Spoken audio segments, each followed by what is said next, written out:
Hey y'all, hey, it's your girl Shanika. I got another story for y'all today. I hope y'all having a blessed, wonderful day. Welcome to my channel. Please make sure you like, share, subscribe, and leave your comments below. The story I have for y'all today, it is called Bullies. But first, I'm going to read an excerpt for y'all from Nahum, chapter 1, verse 3. And it reads, "The Lord is slow to anger and great in power. The Lord will not leave the guilty unpunished. No, he will not. His way is in the whirlwind and the storm, and the clouds are the dust of his feet." The story called Bullies. Every schoolyard has them, and workplace, and family, and friend circle. They're the nemesis of every 43-pound weakling and pigtail girl with lunch money. They are the menaces of the playground. It seems they never get caught, and there are very few who can or will stand up to them. At this time in history, the biggest bullies on Israel's block were the Assyrians. The Ninevites, who lived in the capital city of Assyria, were victorious and arrogant. Hearing their name made the Israelites cringe and whimper. 100 years earlier, Jonah had tried to run away from them, and for good reason. Their war crimes were legendary. And dear Nahum, whose name means comfort, brings Israel some good news. The big bully is finally going to get his due. And who will avenge them? God himself. Jonah had demonstrated God's compassion towards the bullies and had given them a chance to change. Ain't that's how we always do, y'all? We give people mercy and grace. We give them the opportunity to change. They keep doing us wrong, and we give them chance after chance after chance after chance, and they still do us wrong. Now, a century after their short-lived revival, Nahum lets them have it. So y'all see 100 years later, yeah, they took advantage of that mercy and grace. And they didn't think that it was going to catch up with them, because they like, oh, 50 years done went by, 60 years, 100 years, we going to be able to keep doing what we doing people wrong, snaking and sneaking. Let's see. Let's see what happens. Nahum draws a terrifying cosmic portrait of the God who can make short work of any bully, no matter how big and pushy. God is slow to anger. He is not impulsive. But when he has waited with infinite patience for the guilty to change, watch out now, okay? Y'all, because God's grace and mercy does run out. I'm trying to tell you, it does. And he comes in the form of judgment. That's when you know his mercy and patience and grace has run out, because you are now in judgment, okay? The most powerful forces of nature, the whirlwind, the storm, the earthquake, and the flood, are but a shadow of God's awesome power. They are his tools, as a hammer is a tool of a worker.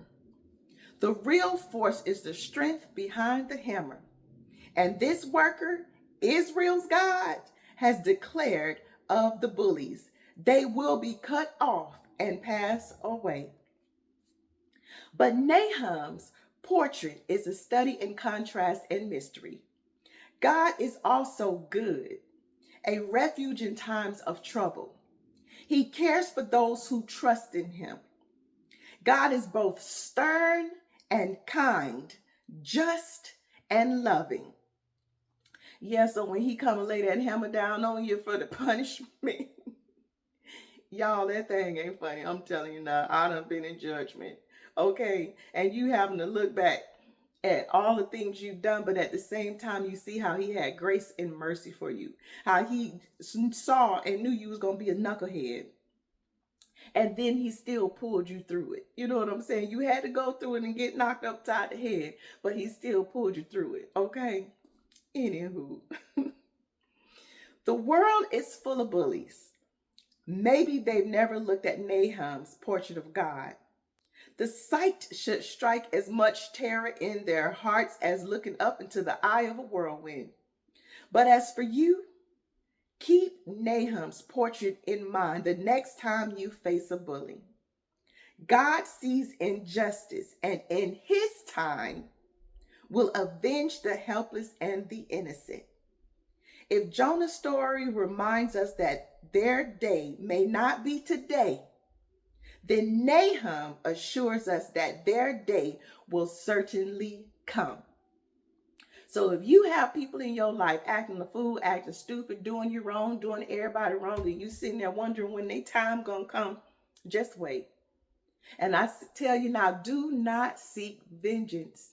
Do not take revenge. Do not stoop to their level, because that stank gonna get on you too. Sit back, go tell our Father, be like, you see what they're doing, right? Because although our Father is slow to anger, and as it said, he is not impulsive, because he likes to give us a chance to correct ourselves. And for the people that's doing wrong, he does give us mercy and grace. And when you're doing it for so long, you think he done forgot. No, God don't forget, y'all. I'm trying to tell you, he don't. And then you be sitting there in your 30s, 40s, 50s, sitting there wondering why you in judgment, and don't be thinking it's something you did 5 years ago, 2 years ago, 10 years ago, 20 years ago, or all it, then that whole time frame, because you didn't stop. That's what, then when that judgment comes, that's because you didn't stop. And now it's time to get them licks. And you like, but what? What did I do? I'm not doing it right now. You ain't doing it right now, but you was doing it last week. You was doing it 2 weeks ago. You was doing it a year ago, 2 years ago. You didn't stop. And God, his mercy and grace ran out. And now it's time for you to learn them lessons. Okay? I'm just saying. And for those of you who have people doing you wrong, y'all, I know it seems like they ain't never gonna get their justice. That punishment is never gonna come. I'm here to tell you it's gonna come. And when you see it, you gonna have grace and mercy for them. You will. Because what the vengeance that God take, you ain't got nothing on God. What God does to your enemies and you, if you choose to stoop to their level, I'm trying to tell you, you don't want none of that. Let them continue to do what it is that they do. But know that their day is coming. Okay? And when it comes, you going to feel sorry for them. I'm telling you, you going to feel sorry for them. Anywho, let me get to these reflection questions. 1, do you have experience with being bullied? And describe what it feels like. I was bullied when I was a little kid. Not as an adult. I wasn't having it as an adult, but I dealt with narcissists, okay? 2, describe what it is like to finally have someone stick up for you. What? I feel vindicated. Our Father came in, swooped down, and took care of all of my enemies, and he's still taking care of them. You talking about something wonderful? I feel absolutely wonderful and amazing. I dare somebody to come against me. Please do. Like, try me. Like, that's how I feel now. I have so much confidence now. Try me if you want to, because you don't know who on my squad, okay? I got the full armor of God. You don't know who on my squad. Like, I love it. I'm trying to tell you. 3, who are the biggest bullies in your present circumstances? Ask God to deal with them and be your refuge in times of trouble. Y'all, you got bullies on your job, bullies in your family, bullies your friends, bullies in your house. Go to our Father and go with your heart out. Just pour your heart out and sit back. And then now you got to pray for grace and mercy too now. Because I'm telling you, when you watch the punishment that he inflicts on these people, you're going to want him to stop. You're going to forget all the things that they did to you and be like, Lord, did you have to do them like that? I'm trying to tell you. So you're going to have to pray for some grace and mercy too, okay? For him to have the grace and mercy on them, because the majority of the time, the people that bully you, the narcissistic people, I'm trying to tell you, they can't handle what they did to you. They can't handle it. They're cowards. Bullies are cowards. And they can inflict pain and heartache and all that stuff. They can inflict it on people. But when it's time for them to catch it, oh, they can't handle it. That's why you're going to have to pray for some mercy and grace on them, because they ain't going to be able to handle it, y'all. But God's patience do run out. Okay? I'm trying to tell you. So don't try to take vengeance. Don't seek revenge. Don't stoop to your bully's levels. Send it up there to God. Tell our Father and let him handle it and watch him work. Okay? Anywho, thank y'all so much for tuning in. Please make sure you like, share, subscribe. I hope y'all have a blessed, wonderful day. Thank you. Bye.